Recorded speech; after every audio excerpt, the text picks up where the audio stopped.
이 주일 설교는 이렇게 각 책별로 이렇게 한 번씩 제가 한다고 그랬잖아요. 그래서 우리가 창세기 뭐 본의 아니게 몇 줄을 하긴 했지만 창세기 했고, 그다음 출애굽기 우리가 보았죠. 출애굽기의 핵심은 뭐였습니까? 탈출만이 핵심이 아니라 그랬죠. 뭐가 핵심이라 그랬어요? 언약을 맺는 것이 핵심이라 그랬죠. 그렇죠? 기억나세요? 2주밖에 안 지났으니까. 그래서 마치 결혼식을 하는 것처럼 그렇게 하나님과 언약식을 하고, 그 언약식의 핵심이 율법이었죠. 그다음 언약을 한 다음에 또 신혼방에서 살아야 되잖아요. 그래서 하나님을 만나는 장소, 성막을 짓는 것까지. 그래서 출애굽은 이제 그런 내용입니다. 오늘은 이제 레위기예요. 레위기. 그래서 레위기 하면은 별명이 하나 있어요. 레위기는 뭡니까? 수면제라는 별명을 갖고 있어요. 수면제. 그래서 저도 예수님을 믿기 전에 이 레위기 이번 1년 내가 성경 통독을 해야지 그러는데, 항상 어디서 포기를 하냐면 이 레위기에서 항상 이게 포기를 했던 것 같아요. 레위기만 보면은 잠이 오고 그래서 이 레위기가 항상 어려웠었는데, 여러분 왜 레위기가 왜 재미없고 딱딱할까요? 여러분들 레위기 재미있으세요? 벌써 레위기 하니까 막 눈이 반 감기신 분들도 계시는데, 레위기 왜 딱딱하고 재미가 없을까요? 이유가 있어요. 모르니까 재미가 없는 거예요. 모르니까. 그렇죠? 여러분들 학교 다니실 때도 그렇잖아요. 수학 재밌었어요? 좋아하셨어요? 재미가 없으면 공부하기가 싫은 거예요. 그러니까 레위기도 보면은 모르니까, 어려우니까, 그러니까는 이해가 안 되고, 이해가 안 되는 채 읽으려고 그러니까는 이게 이제 뭐예요? 이 재미가 없는 거예요. 그냥 잠만 자죠. 그러면 제가 질문을 할게요. 왜 많은 사람들이 그럼 배우면 될 텐데, 레위기를 배우면 될 텐데 왜 안 배워요? 사람들이 잘 배우면 될 거 아니에요. 배우면 알게 되고, 알게 되면 재미있을 텐데 왜 안 배워요? 사람들이 레위기를 특별히 잘 안 가르쳐 줬어요? 그래요? 그랬구나. 이유가 있어요. 왜냐하면 많은 성도들이 이 레위기는 나와 상관이 있다 없다, 상관이 없다고 생각을 하는 거예요. 왜냐하면 레위기에는 뭐가 나와요? 막 제사, 양 죽이고, 소 죽이고, 껍질 벗기고, 막 번제를 드리고, 막 이런 이야기 나오고, 이게 먹지 말아라, 먹어라, 이런 이야기 나오는데, 이게 읽어보면은 이게 대체 나랑 뭔 상관이 있는가, 이런 마음이 들잖아요. 그러니까 나랑 상관이 없다고 생각하니까 이것을 굳이 내가 배우겠다는 그런 마음이 없는 거예요. 그래서 안 배우니까 또 모르는 거고, 모르니까 또 재미가 없고, 항상 이제 그런 것이죠. 자, 그런데 여러분 이것은 참 오해라고 할 수가 있죠. 여러분 레위기는 이제 뭐냐면 이것은 일종의 이제 율법인 거예요. 근데 많은 사람들이 레위기를 싫어하는 이유가 무엇이냐면, 아니 이 율법은 예수님께서 이 땅에 오심으로 말미암아 율법이 폐지되었는데, 그런데 왜 우리가 율법을 읽어야 돼? 여러분 맞아요, 틀려요? 틀려요. 예수님께서 이 땅에 오신 이유는 율법을 폐지하려고 오신 것이 아니라 율법을 뭐 하러 오신 거예요? 완성하러 오신 거예요. 다시 말하면 여러분 이 율법 안에는 지금도 우리가 문자적으로는 우리가 율법을 지키지는 않지만, 그러나 이 율법에서 흐르고 있는 그런 정신들은 지금도 우리가 성령의 능력으로, 하나님의 은혜로 이 율법을 우리가 지켜가고 있는 거예요. 사실 여러분 보세요. 오늘 여러분들이 지금 주일이라고 지금 여러분들이 예배드리러 나왔잖아요. 이것도 다 율법 속에 들어있는 거예요. 그렇죠? 여러분들이 왜 헌금을 내십니까? 왜 여러분들이 11절을 내세요? 또 여러분들이 왜 기도를 하세요? 이게 다 무엇이냐면 그 안에 율법의 정신에 담겨져 있는 그런 내용들이에요. 그러니까 여러분들이 지금 나는 율법을 안 지킨다고 생각할 수도 있겠지만, 이미 여러분들은 율법을 지켜가고 있어요. 율법이라는 것은 다른 게 아니에요. 율법은 무엇이냐면 하나님의 마음이 율법 속에서 담겨져 있는 거예요. 그러니까 하나님이 좋아하는 것이 무엇인지, 하나님께서 싫어하시는 것이 무엇인지, 그것을 보여주는 게 뭐냐면 바로 율법인 거예요. 그러니까 여러분들도 알게 모르게 여러분들은 지금도 율법을 지켜가고 있는 거예요. 근데 과거에는 문자적으로 그 율법을 지켰다면, 지금은 여러분들이 하나님의 은혜로 지금은 여러분들이 율법의 정신을 여러분들이 지켜가고 있는 거예요. 그래서 여러분 레위기를 통하여서 여러분들이 무엇을 보셔야 되냐면, 이 안에 하나님께서 좋아하시는 것이 무엇인지, 하나님께서 싫어하시는 것이 무엇인지를 여러분들이 이 안에서 볼 수 있어야 되는 거예요. 거기 안에 하나님의 마음이 담겨져 있기 때문에. 그래서 여러분 퀴즈를 한번 낼게요. 또 이제 레위기 하시니까, 시작하니까 벌써 막 눈이 감기시는 분들이 있어. 자, 율법이 총 몇 개가 있어요? 구약의 율법이 613가지가 있죠. 그런데 그 613가지 중에 레위기에는 율법이 몇 가지가 나오냐면 247가지가 레위기에 나와요. 그러니까 3분의 1 이상이 40% 이상이 레위기에 다 나오는 거예요. 그럼 거꾸로 말하면 여러분들이 레위기를 읽지 않으시면 여러분들이 율법의 40%를 여러분들이 모르고 가시는 거예요. 그러니까 여러분 레위기라는 거 정말 중요한 거. 왜? 하나님의 마음을 읽을 수가 없기 때문에 모르면 그렇다라는 거예요. 자, 그러면 왜 레위기가 중요한가? 레위기의 주제는 뭐냐면 여러분 레위기의 주제가 뭘까요? 딱 한마디로 한 글자로 레위기의 주제 그래요. 거룩이에요. 거룩. 레위기의 주제는 거룩이에요. 그래서 레위기에서 여러분들이 만나야 할 하나님은 어떤 하나님이냐면 거룩하신 하나님인 거예요. 그래서 레위기는 어떤 내용이냐면 우리 인간이 죄를 가지고 있는 우리 인간이 거룩하신 하나님을 어떻게 만나게 될 것인가, 부정한 우리 인간이 거룩하신 하나님께 어떻게 나아가야 되는가, 나아가는 그런 방법을 보여주는 게 뭐예요? 바로 레위기가 그 방법을 보여주고 있는 거예요. 하나님은 거룩하세요. 그래서 우리가 부정하면 하나님과 우리가 동행할 수가 없는 거예요. 하나님과 우리가 동행하려고 그러면 하나님이 거룩하신 것처럼 우리도 뭐 해야 되는 거예요? 거룩해야 되는 거예요.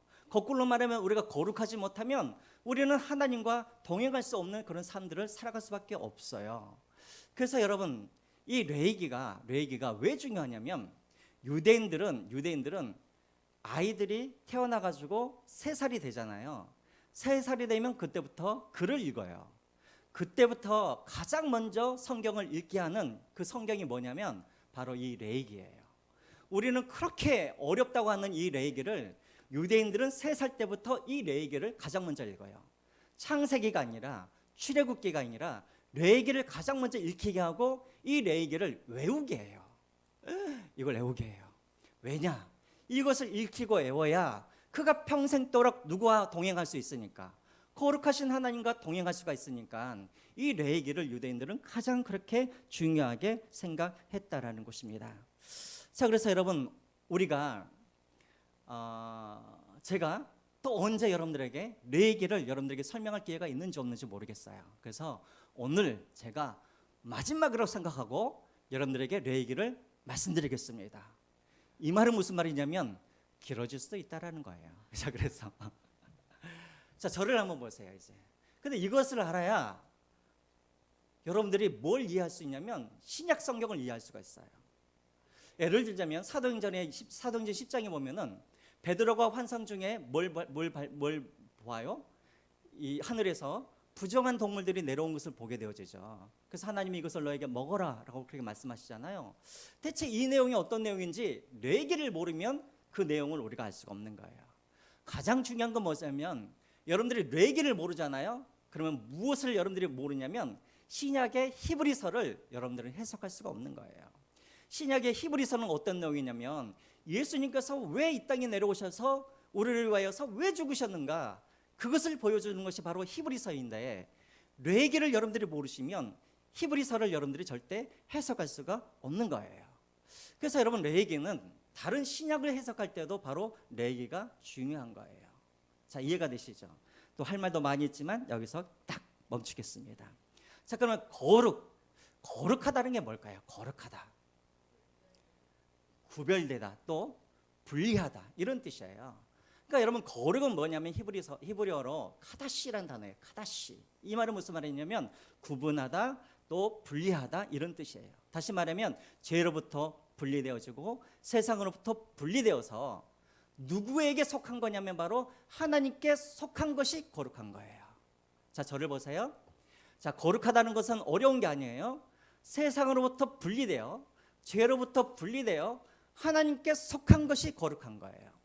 자, 예를 들자면 여러분들은 거룩한 하나님의 백성이에요. 맞아요? 맞아요, 틀려요? 그래서 우리가 여러분들을 향해서 우리가 성도라고 말을 하잖아요. 성도, 거룩한 백성. 왜 성도예요? 여러분들이 하나님을 위해서 뭘 잘해서 성도가 아니라 여러분들이 세상부터 분리되어 누구의 것이 되었기 때문에, 하나님의 것이 되었기 때문에 여러분들이 거룩한 백성, 성도라고 그렇게 부르는 거예요. 왜 여러분 주일을 거룩한 성일이라고 그렇게 불러요? 이것도 일주일과 다른 평일과 구별하여서 이날은 누구를 위한 날이기 때문에, 하나님을 위한 날이기 때문에 이것을 성일이라 부르고 거룩한 날이라고 부르는 거예요. 왜 여러분 뭐 그런 건 아니지만 왜 성전을 건물인데 왜 거룩한 성전이라고 불러요? 다른 건물과 구별하여서 하나님께 속한 하나님의 건물이기 때문에 거기서 그것을 뭐라고 불러요? 성전이라고 부르는 거예요. 그래서 거룩하다 어렵게 생각하실 필요 없어요. 분리하여서 하나님 것이 되어지고 하나님께 속한 것이 바로 거룩한 것이라는 거예요. 그래서 레위기는 어떻게 하면 우리가 하나님 앞에서 거룩하게 되어지는지 그것을 보여주는 게 레위기라는 것입니다. 자, 그래서 여러분 한번 그림을 한번 보여주시죠. 한번 보여주세요. 예, 여기를 여러분 잘 한번 보세요. 보이세요? 안 보이시나요? 네, 그래요. 자, 우리 중학생들, 우리 청년부들 잘 보세요. 자, 모세오경이라고 하는 것이 있어요. 모세오경. 왜 모세오경이에요? 왜 사람들이 모세오경이라고 불러요? 모세가 쓴 성경책이라고 해서 모세오경이라고 불러요. 그래서 창세기부터 신명기까지를 모세오경이라고 부르는데 우리가 이미 창세기 공부했죠? 그리고 출애굽기 공부했죠. 출애굽기 때 여러분들 기억나세요? 이스라엘 백성들이 애굽에서 이거 막 지금 제가 빨라지고 있습니다. 자, 이스라엘 백성들이 애굽에서 나왔죠? 자, 그리고 이제 광야로 들어가 가지고 2개월을 걸쳐서 걸어가요. 그래서 어디에 도착을 하게 되어지냐면 시내산이라는 곳에 도착을 해요. 자, 그러니까 시내산까지 도착하는데 2개월이 걸렸어요. 그 다음에 이스라엘 백성들이 시내산에서 몇 개월을 있냐면 거의 11개월 이상을 시내산에서 머물게 되어져요. 그 시내산에서 머물면서 이 이스라엘 백성들이 무엇을 했는가? 우리가 이미 출애굽기에서 살펴봤던 것처럼 시내산에서 11개월 동안 이들이 한 일이 뭐냐면 시내산에서 하나님으로부터 뭘 받아요? 율법을 받아요. 그리고 또 시내산에서 무엇을 하냐면 성막을 제작을 해요. 그래서 성막을 제작을 해요. 그 12개월 동안. 그리고 레위기에서 본 이 레위기도 다 어디서 받은 내용이냐면 시내산 아래에서 그 11개월 동안 하나님으로부터 받은 그런 내용이 바로 레위기예요. 그래서 여러분 이 시내산에서 있었던 사건은 어디서부터 어디까지냐면 출애굽기 19장부터 민수기 10장까지가 바로 시내산에서 있던 사건이에요. 그 일련의 사건. 그리고 민수기 11장부터 이제 다시 광야로 이제 출발을 하는 내용이 그렇게 나오는 거예요. 그래서 여러분 민수기는 어떤 내용이냐면 시내산에서 있으면서 하나님께 어떻게 하면 우리가 하나님 앞에 나아갈 수 있는가 이것을 11개월 동안 배웠던 내용인 거예요. 자, 그러면 이제 그 다음 거 한번 보시겠습니다. 그 다음 거 한번 보여주세요. 자, 여기를 한번 보세요. 자, 이제 눈 크게 뜨시고 보여주세요. 자, 레위기가 총 몇 장이냐면 자, 오늘 여러분들이 이것을 좀 정확하게 좀 보시고 그 다음에 이번 주에 여러분들이 레위기를 꼭 한번 읽어보시기 바랍니다. 그렇게 하세요. 숙제를 내주시면 잘 안 하시는 것 같아요. 지난번에 제가 숙제 내줬죠. 지난주에. 나에게 제일 첫 번째 사랑의 언어가 무엇인가. 자, 나누셨어요? 집에 가셔가지고 하셨어요? 하신 분들이 있으시면 손 한번 들어보세요. 했고. 집사님 했고. 다른 분들은 안 하셨어요? 아유, 그러셨어요? 저는 이번 주에 그 사랑의 언어 나눴다가 제가 설거지를 몇 번을 했는지 몰라요. 저는 첫 번째 사랑의 언어는 뭐냐면 격려를 받는 거. 그러니까 인정을 받는 언어가 첫 번째 사랑의 언어예요. 그래서 여러분들이 나 목사님 사랑해줘야지 하면은 다른 거 하실 필요 없어요. 뭐 선물 같은 거 하실 필요 없고 뭐 하시면 돼요? 저한테 격려의 말을 해주시면 돼요. 목사님 오늘 헤어스타일이 너무 좋으셨어요. 아니면 목사님 오늘 젊어 보여요. 이렇게 여러분들이 격려해 주시는 것을 저는 제가 사랑을 받고 있구나 이런 느낌을 제가 받아요. 나눠보세요. 꼭 집에 가셔가지고 이것도 마찬가지예요. 레위기 오늘 공부하시고 꼭 읽어보세요. 그래야지 여러분들이 잊어버리지 않아요. 레위기는 총 몇 장으로 되어 있냐면 27장으로 되어 있어요. 27장. 그 27장인데 가장 중요한 장이 무엇이냐면 16장이에요. 16장. 16장이 무엇이냐면 거기에 대속죄일이 나와 있어요. 자, 그래서 레위기는 크게 두 가지로 나눠요. 1장부터 16장까지가 앞부분이고 17장부터 27장이 뒷부분이에요. 잘 기억하세요. 그래서 1장부터 16장까지는 무엇이냐면 거룩에 대한 방법이에요. 다시 말하면 거룩하신 하나님 앞에 나아가는 방법이 바로 1장부터 16장까지가 나와 있어요. 그 다음에 17장부터 27장까지는 어떤 내용이냐면 거룩한 삶에 대한 이야기예요. 앞에 이론적인 것을 배웠다면 뒤에는 이제 삶을 어떻게 살아갈 것인가, 다시 말하면 하나님 앞에서 거룩한 백성으로 우리가 어떻게 살아갈 것인가가 17장부터 27장까지 그렇게 나와 있어요. 그리고 다시 한번 또 세부적으로 나누자면 1장부터 16장까지 안에는 두 가지로 나눠요. 어떻게 나누냐면 1장부터 10장까지는 뭐예요? 제사법. 11장부터 16까지는 무슨 법? 정결법. 이렇게 나눠요. 그래서 어떻게 하면 우리가 부정한 우리가 하나님 앞으로 우리가 어떻게 나갈 것인가, 그것을 1장부터 16장까지가 그런 내용을 다루고 있고 17장부터 27장까지는 우리가 그러면 거룩한 백성이라고 한다면 우리가 어떻게 살아가야 되는가, 맨날 기도하고 예배하고 뭐 산에 올라가고 이게 거룩한 삶인가? 아니라는 거예요. 17절부터 27절까지 보면은 이웃사랑에 대한 이야기가 많이 나와요. 그래서 거룩한 삶은 바로 그런 것이다 이렇게 나오고 있습니다. 자, 그럼 이제 그 다음부터 한번 보여주시죠. 그러면 이제 먼저 우리가 한번 알아볼 것은 무엇이냐면 제사법이에요. 제사법. 그럼 왜 제사가 우리에게 중요한 것인가? 왜 제사가 중요할까?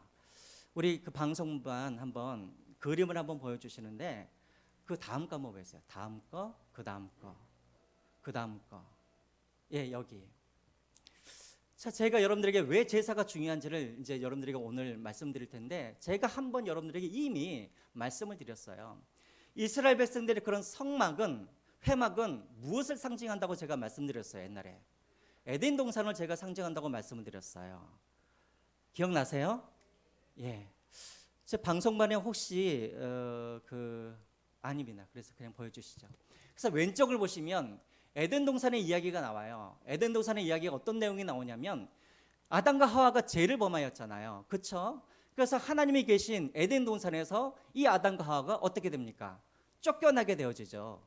그때 어떤 방향으로 쫓겨나게 되어지냐면 동쪽의 문을 통하여서 쫓겨나게 되어져요.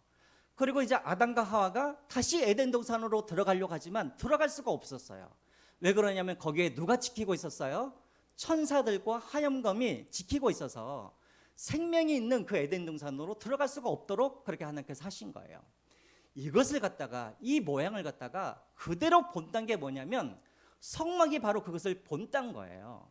왜 성막이 그것을 본땄냐면 우리 인간들이 저 천사들 그룹들을 통과해서 어떻게 하나님께서 계시는 그 에덴 동산으로, 어떻게 생명나무가 있는 그 에덴 동산으로 다시 돌아갈 수가 있는가, 이 방법을 무엇이 보여주냐면 뭐가 보여져요? 성막이 그것을 보여주고 있는 거예요. 이해가 되시죠? 저기 보시면 이제 성막의 구조를 보시면 이미 여러분들이 다 알고 계실 거예요. 성막, 하나님이 계신 곳이 어디예요? 가장 저기 안쪽인 어디예요? 지성소예요. 저기가 바로 어디를 상징하냐면 에덴 동산을 상징하는 거예요. 그래서 에덴 동산 다음에 무엇이 가로막고 있냐면 그룹들, 천사들이 막고 있잖아요. 그래서 지성소와 성소 사이에는 뭐가 막고 있냐면 휘장이 막고 있어요. 휘장이. 여기까지 따라오세요. 휘장에는 어떤 그림이 그려져 있어요? 바로 저 천사들의 그림이 휘장에 그대로 그려져 있어요. 이해가 되시죠? 그 다음에 이제 성소, 그 다음에 바깥들이에요. 바깥들도 어떤 방향으로 나와 있냐면 아담과 하와가 쫓겨났던 동쪽으로, 이 성막의 방향도 동쪽으로 그렇게 나와 있어요. 알고 계시죠? 그래서 이제 이걸 보세요. 이스라엘 백성들이 어떻게 하면 지성소로 나아갈 수가 있는가? 그 방법이 어떤 방법이냐면 어떻게 하면 인간들이 에덴 동산으로 들어갈 수가 있는가? 이 방법을 저 지성소와 성소와 저 성막의 저 그림으로 보여주고 있는 거예요. 이해가 되시죠? 그럼 어떻게 하면 하나님의 백성들이 지성소, 살아계신 하나님께 어떻게 나아갈 수가 있는가? 방법이 딱 하나예요. 어떤 방법이냐면 제사라는 방법인 거예요. 이해가 되세요? 그래서 제사는 단순히 어떤 의미냐면 뭐 피를 죽이고 이런 이제 그런 의미지만, 아니 이제 그런 것이지만, 제사는 뭐냐면 어떻게 죄인이 저 지성소에 계시는 하나님을 만날 수 있는가, 그것을 보여주는 거예요. 이것은 뭐냐면 인간이 어떻게 에덴 동산으로 들어갈 수가 있는가, 이것을 보여주고 있는 것이 성막이고 제사라는 거예요. 자, 여기까지 이해가 되세요? 이해가 되시죠? 자, 그러면 이제 그 다음 걸 한번 좀 앞에 걸 다 넘겨주세요. 앞에. 자, 그러면 이제 그 다음 거. 그럼 이제 여러분들에게 말씀드릴게요. 그러면 이제 이 제사법에는 1장부터 10장까지 제사법이 5가지가 나와요. 제사법이. 이스라엘에게 있어서 5가지 제사가 있는데 뭐가 있어요? 번제, 제가 말씀 많이 들었죠. 그 다음에 소제, 그 다음에 화목제, 그 다음에 속건제, 그 다음에 속죄제. 이 내용을 다 설명하지 않을게요. 번제는 헌신, 소제는 감사, 화목제는 하나님과 사람 사이에 그런 교제하는 것, 사람과 사람들이 교제하는 것도 제사예요. 속건제, 죄를 용서받는 것, 속죄제, 죄를 용서받는 것. 이 5가지 이것이 있어요. 이것은 무엇을 보여주냐면 우리가 하나님 앞에 그건 다음에 이야기할게요. 자, 5개 나왔어요. 잘 기억하세요. 5개 제사법. 그 다음에 5가지 제사가 있는데 이 제사를 어떤 방법으로 제사를 드려야 되는가? 이것은 4가지의 방법이 있어요. 그 다음 걸 보여주시죠. 여러분들이 자꾸만 헷갈려 하시는데 제사는 5가지이고 이 5가지 제사를 하나님 앞에 드리는 방법은 4가지의 방법이 있는 거예요. 가장 많이 사용되는 방법이 뭐냐면 어떤 방법일까요? 화제예요. 화제. 불로 태워드리는 그런 제사예요. 그래서 화제. 거제는 뭐예요? 거제는 흔들어서 하나님 앞에 드리는 제사. 전제는 뭐예요? 전제는 제사를 드릴 때 기름이나 피나 다른 것들을 포도주를 부어서 드리는 제사예요. 요제는 뭐예요? 요제는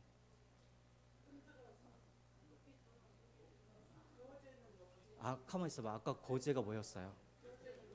고제가 높이. 왜 저를 속이세요, 여러분? 고제는 높이 들어서, 요제는 어떻게 흔들어서 이렇게 하나님 앞에 드리는 것이 요제예요. 아유, 한바탕 하면 제가 속을 뻔했네. 자, 똑바로 정신을 차리세요. 그래서 제사법에는 이게 있어요.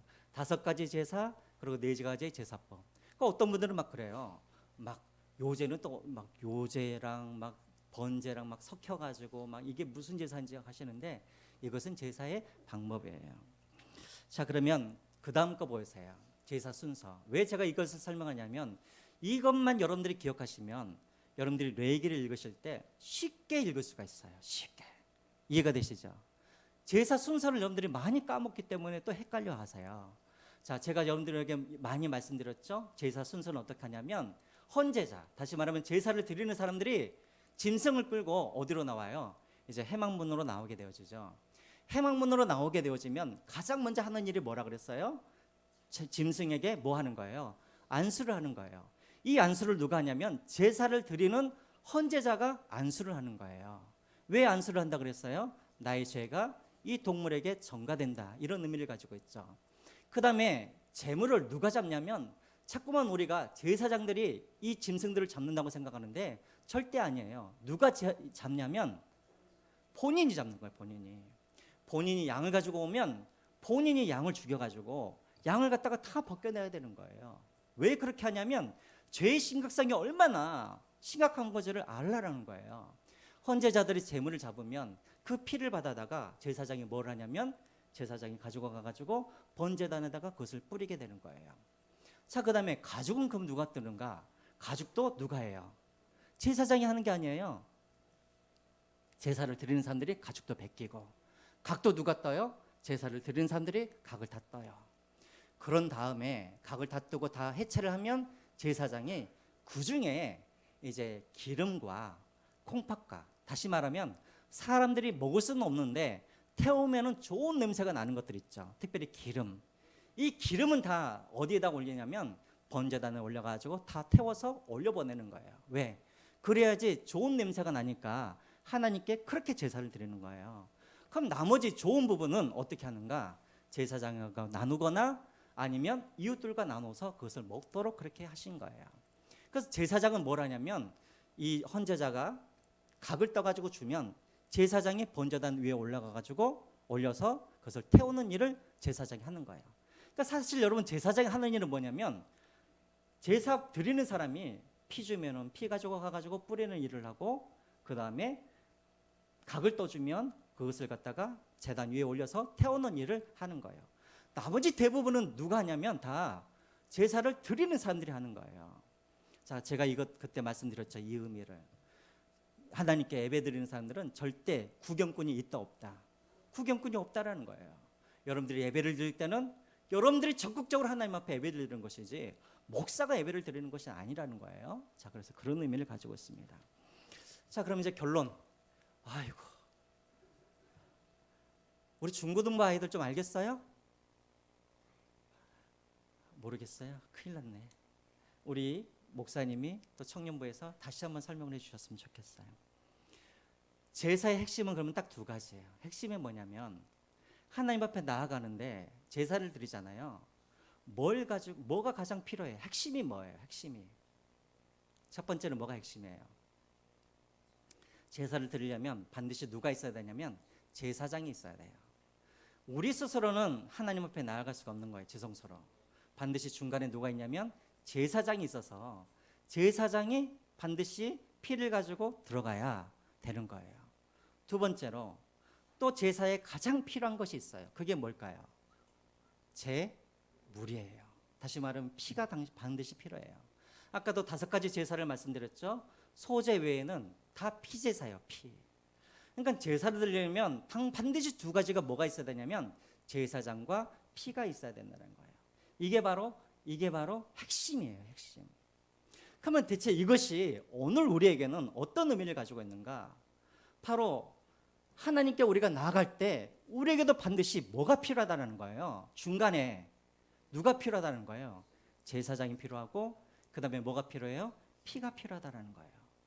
그래서 이 제사는 사실은 이제 그림자이고 실질적으로 이 제사를 통해서 보여주고 싶으신 것은 무엇이냐면 예수님에 대해서 우리에게 알려주시기 위함인 거예요. 어떻게 하면 우리가 하나님 앞에 나아갈 수가 있는가? 제사장이 필요한데 그 제사장이 누구라는 말이에요. 바로 예수 그리스도가 대제사장이 되신다라는 거예요. 또 우리에게 뭐가 필요해요? 하나님 앞에 나아가려면 피가 필요해요. 근데 그 피는 나의 피가 아니에요. 과거의 구약시대 때는 동물의 피를 가지고 하나님 앞에 나아갔지만 이제는 신약시대 때는 이 피가 누구의 피로 바뀌게 되어집니까? 예수님의 피로 이것이 바뀌게 되어지는 것이죠. 왜요? 이것이 완전한 예수님의 피는 완전하게 우리 죄를 씻을 수 있는 유일한 그런 피이기 때문에 바로 대제사장과 그리고 피 흘리심 이 2가지가 있어야 우리가 어디까지 나아가냐면 지성소까지 나아갈 수가 있다라는 거예요. 그래서 아까 보여주셨던 그림 다시 한번 보여주세요. 우리 방송부에서 이거 보여주세요. 그냥 아까 그 성막 그림 보여주세요. 네, 이거예요.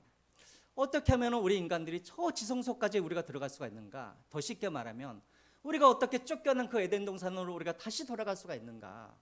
저 지성소와 성소 사이에 아까 휘장이 하나 있다 그랬죠. 이 휘장을 여는 방법은 딱 하나밖에 없어요. 구약시대에 1년에 딱 한 번 저 휘장이 열리는데 언제 저 휘장이 열리냐면 유대인의 달력으로 7월 10일 날 속죄일 때 딱 한 번 저 휘장이 확 열려요. 언제 열리게 되어지냐면 누가 저기를 들어갈 때 대제사장이 저 안으로 들어갈 때. 근데 제사장이 그냥 들어가는 게 아니에요. 뭘 가지고 들어가야 돼요? 동물의 피를 가지고 저 안으로 들어가야 되는 거예요.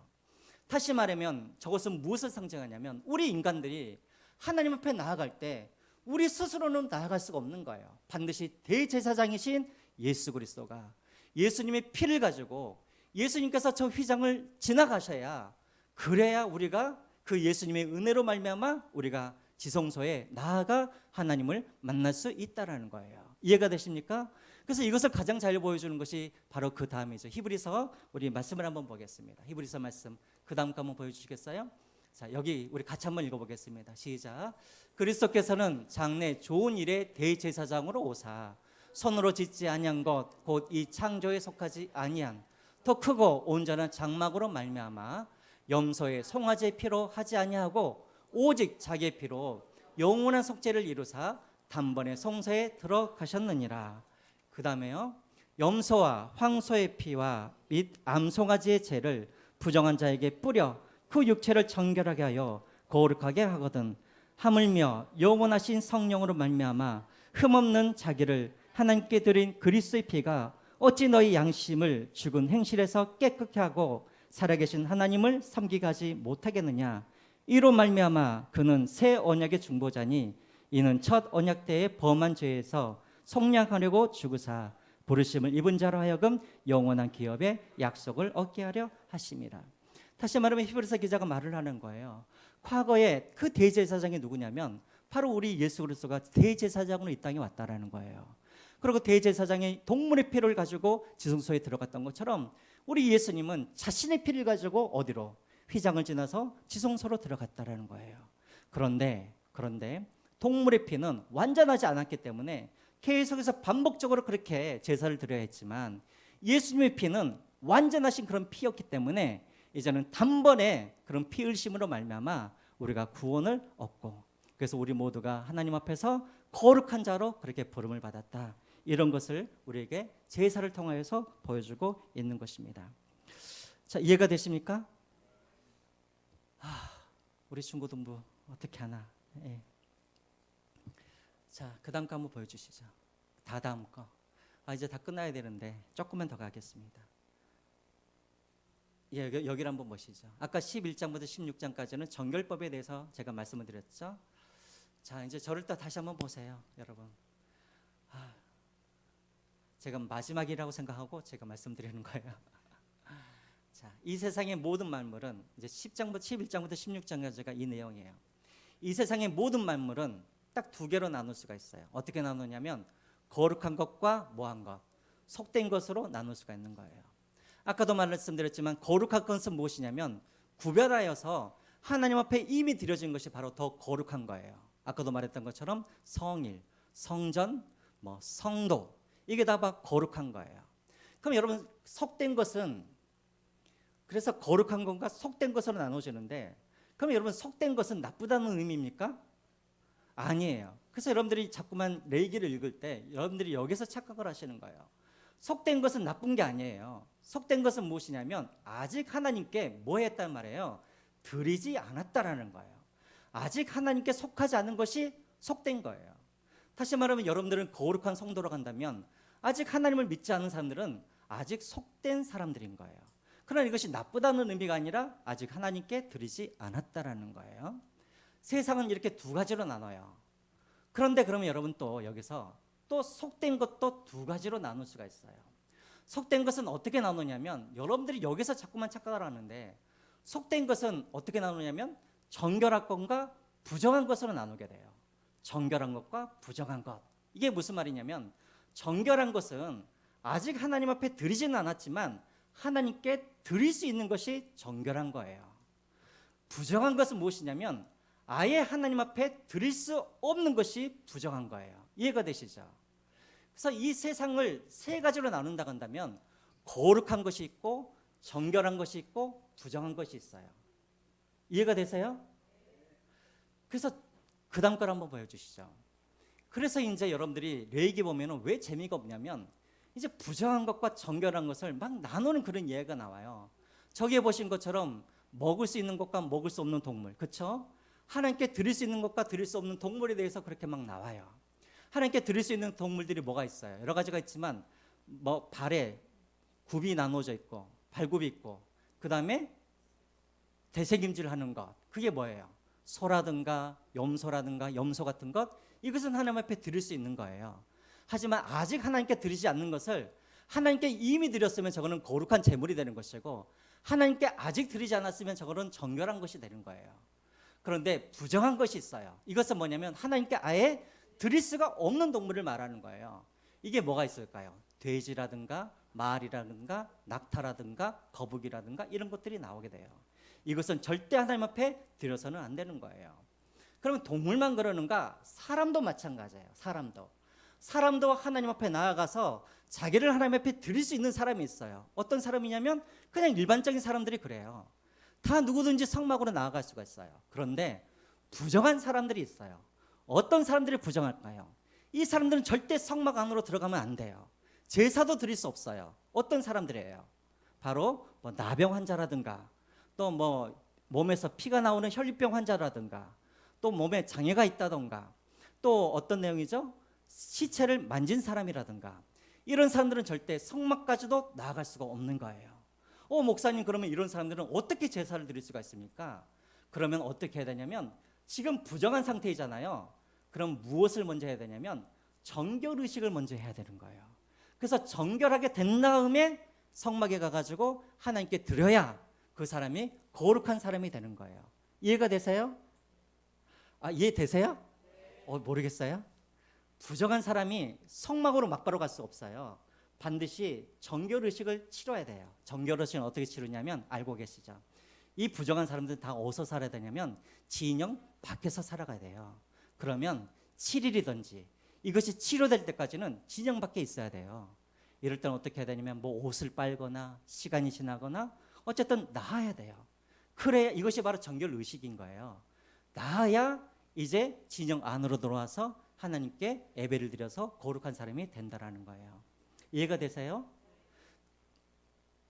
집도 부정한 것이 있고 정결한 것이 있어요. 어떤 집이 부정하냐면 곰팡이가 피어나거나 이런 것들은 다 부정한 집이에요. 그러면 이 집들을 어떻게 해야 돼요?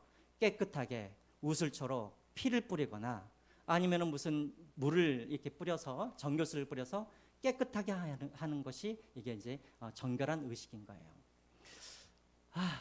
제가 왜 이야기를 하냐면 예수님께서 이 땅에 오셨는데 자꾸만 예수님께서 하시는 일들이 있어요. 어떤 일을 하시냐면 나병 환자들을 만나요. 그래서 그들을 고쳐주세요. 혈류병 환자들을 만나요. 그들을 또 고쳐주세요. 또 죽은 사람들을 예수님께서 어떻게 하세요? 또 만져주셔서 그들을 또 살려주세요. 구약에 나와 있는 예수님이 만난 사람들은 다 어떤 사람들이냐면 다 부정한 사람들을 하나님께서 만나신 거예요. 왜 그들을 부정한 사람들을 하나님께서 예수님께서 만나주셨냐면 이들을 예수님께서 어떻게 만들어주신 거예요? 그들의 병을 낫게 하여 주심으로 말미암아 이들을 뭐한 상태로 만들어준 거예요? 청결한 상태로 만들어주는 거예요. 왜 이들을 정결한 상태로 만들어줬냐면 이들이 예수님을 만나기 전에는 이들은 성전 근처에 갈 수도 없었던 사람들이에요. 평생 예배를 드릴 수가 없었기 때문에 평생 이들은 죄인으로 살았던 사람들이에요. 그래서 예수님께서 3년 동안에 이 사람들을 예수님께서 만져주셔서 이들을 정결하게 하신 다음에 이들로 하여금 하나님 앞에 나아갈 수 있도록 하나님께서 그 일을 하신 거예요. 다시 말하면 이 정결법은 무엇을 말씀해 주냐면 우리가 어떻게 부정한 우리가 어떻게 정결한 자가 되어서 하나님 앞에 예배자로 나아갈 수가 있는가 이것을 보여주는 것이 바로 이 11장부터 16장까지의 이 정결법의 이런 내용인 거예요. 그리고 아까도 말씀드렸지만 동물은 어떻게 할 것인가.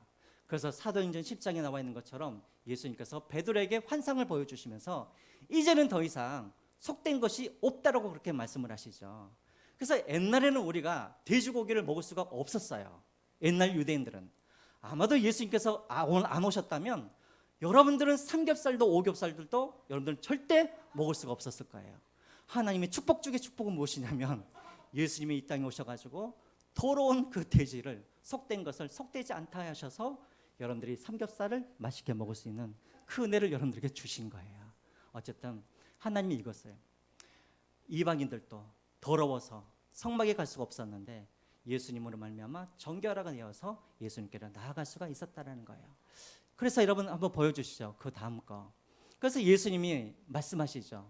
그들에게 오셔가지고 내가 곧 뭐요? 길이요 진리요 생명이니 나로 말미암지 않고는 아버지께로 올 수가 없느니라. 왜 그렇습니까? 너희들은 부정한 자이기 때문에 절대 하나님 앞에 나아갈 수가 없는데 예수님께서 그들을 고쳐주심으로 말미암아 정결한 자가 되어서 하나님께 드릴 수 있는 자로 그렇게 만들어주셨다라는 말인 거예요.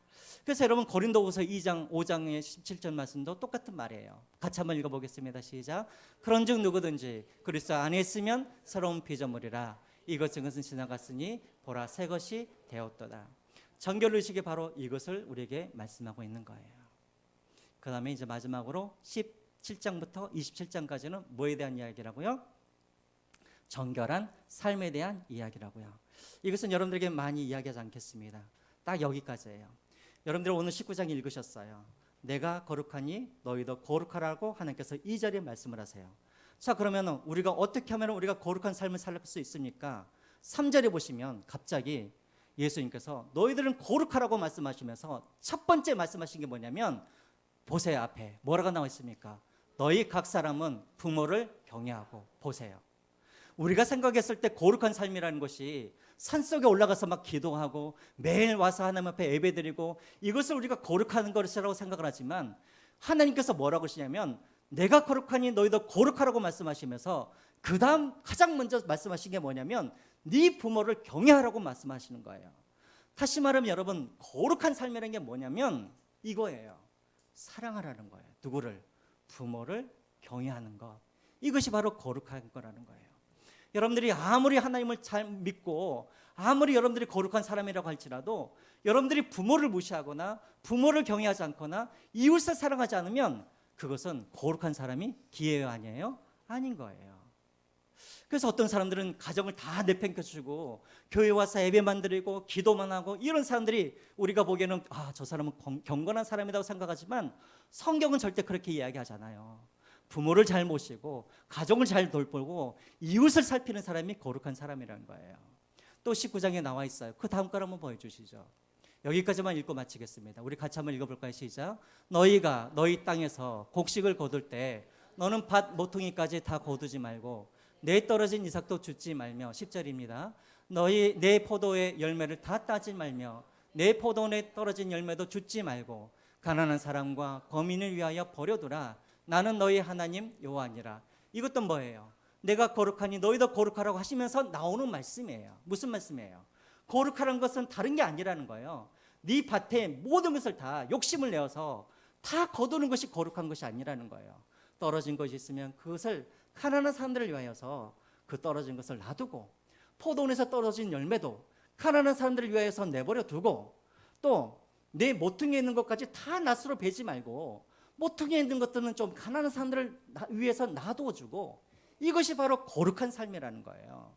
예배만 열심히 드리는 것 이것이 거룩한 삶이 아니라 이웃을 위하여서 가난한 사람들을 위하여서 내가 남길 것은 남기고 내가 남들에게 베풀어주고 이렇게 남들에게 사랑해주는 것 이것이 바로 거룩한 거라는 거예요. 이게 바로 17장부터 27장까지 나와 있는 내용인 거예요. 자, 이것이 핵심입니다. 자, 이게 레위기예요. 아셨죠? 이번 주에 레위기 1장부터 27장까지 여러분들 읽으시기 바랍니다. 다른 건 없어요. 우리에게는 무엇이 필요하다?